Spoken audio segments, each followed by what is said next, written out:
আসসালামু আলাইকুম রহমতুল্লাহ বরকাত। সম্মানিত দর্শক, আমি এখন দাঁড়িয়ে আছি মসজিদে কৌবা সংলগ্ন এরিয়ার মধ্যে। আসুন মসজিদে কৌবা সংক্রান্ত বিষয়ে আমরা কিছু আলোচনা শুনি। রাসূল করিম সাল্লাল্লাহু আলাইহি ওয়াসাল্লাম যখন মক্কা থেকে মদিনা হিজরত করেন, তখন তিনি সর্বপ্রথম বনু আমর ইবনে আউফ গোত্রের কুলসুম ইবনুল হামদের গৃহে অবস্থান করেন। অতঃপর রাসূল করিম সাল্লাল্লাহু আলাইহি ওয়াসাল্লাম নিজ হাতে এই মসজিদে কৌবার জায়গার মধ্যে মসজিদ নির্মাণ করেন। এই জায়গার মধ্যে রাসূল করিম সাল্লাল্লাহু আলাইহি ওয়াসাল্লামের উটটি বসা ছিল।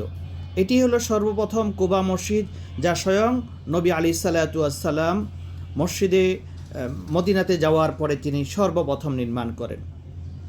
এই মসজিদটি কুবা এলাকার বনু আমর ইবনে আউফ গোত্রের বাসস্থান ছিল। মসজিদে কুবাটি হলো মসজিদে নববী থেকে দক্ষিণ দিকে প্রায় 3.2 কিলোমিটার দূরে অবস্থিত। সর্বশেষ 1406 হিজরি অথবা 1986 খ্রিস্টাব্দে এই মসজিদে কুবার সম্প্রসারণ করা হয়। পরবর্তীতে দেখা যায় যে এই মসজিদের মধ্যে প্রায় 20,000 মুসল্লি একসাথে নামাজ আদায় করতে পারে। বর্তমানে সর্বশেষ সম্প্রসারণকালে কুলসুম ইবনুল হামদের গৃহটাও মসজিদের অন্তর্ভুক্ত হয়ে যায়।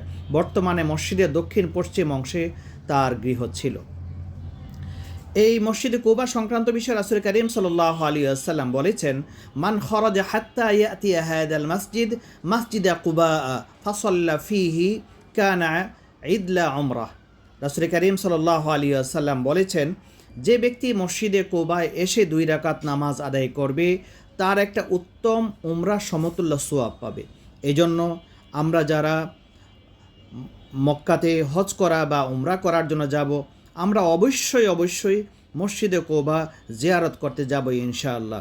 মসজিদে কুবা যে কেবলার দিক, একদম রাসূল করিম সাল্লাল্লাহু আলাইহি ওয়াসাল্লামের রওজা থেকে নিয়ে একদম সোজা, যদি এখান থেকে মসজিদে নববীর কাছ থেকে গাড়ি পাওয়া যায়, অল্প পয়সা দিয়ে সেখানে মসজিদে কুবার দিকে যাওয়া যায়।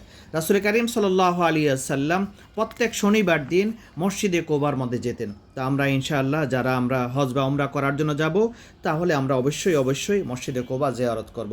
আল্লাহ তাআলা আমাদের সবাইকে মসজিদে কুবা জিয়ারত করার তৌফিক দান করেন।